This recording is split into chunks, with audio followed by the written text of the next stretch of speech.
So, hello mga langga! Welcome back ulit sa aking YouTube channel. At sa araw na ito, ipapakita ko naman po sa inyo kung paano ako magluto ng bihon with canton.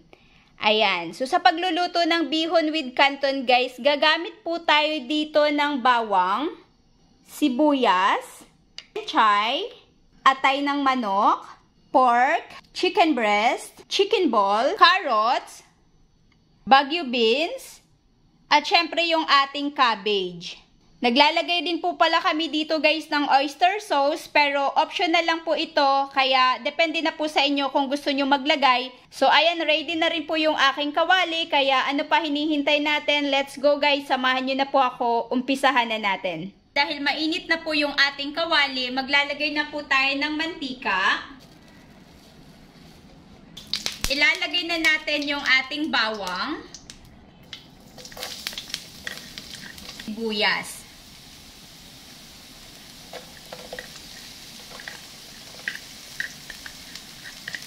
Ilagay na po natin ang chicken breast.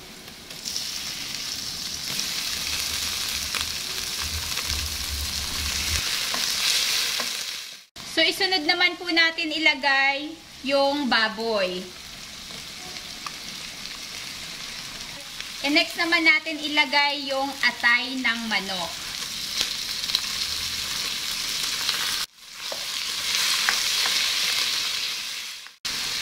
Sunod naman na ilalagay natin guys ay paminta at magic sarap.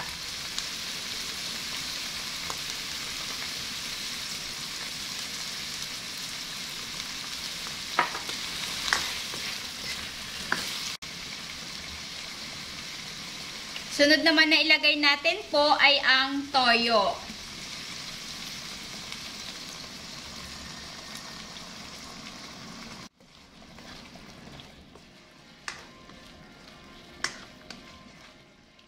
Dahil nagisa na po natin sa bawang sibuyas yung ating chicken, pork, and atay, sunod naman natin ilagay yung ating mga gulay.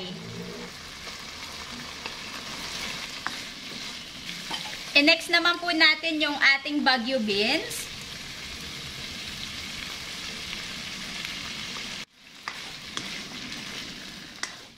Hintayin lang po natin na maluto at isunod naman po natin ilagay yung ating cabbage.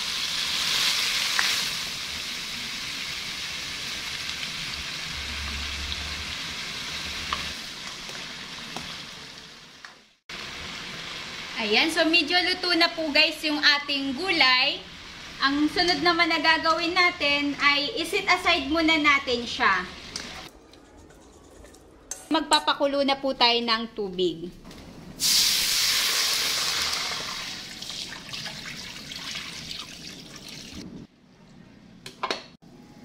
Ayan, at dahil nga kumulo na guys yung ating sabaw, ihulog na natin po yung ating canton at bihon.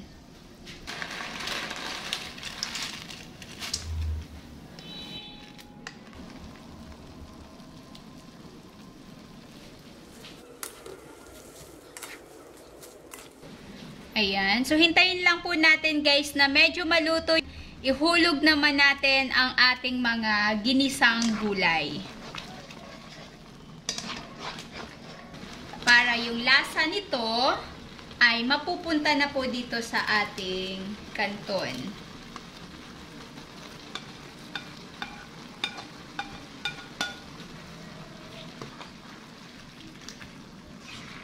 Maglalagay na tayo nitong oyster sauce.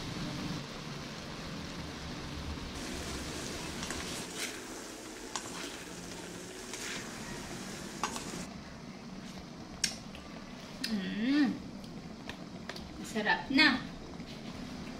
Ngayon, ilagay naman natin guys yung chay.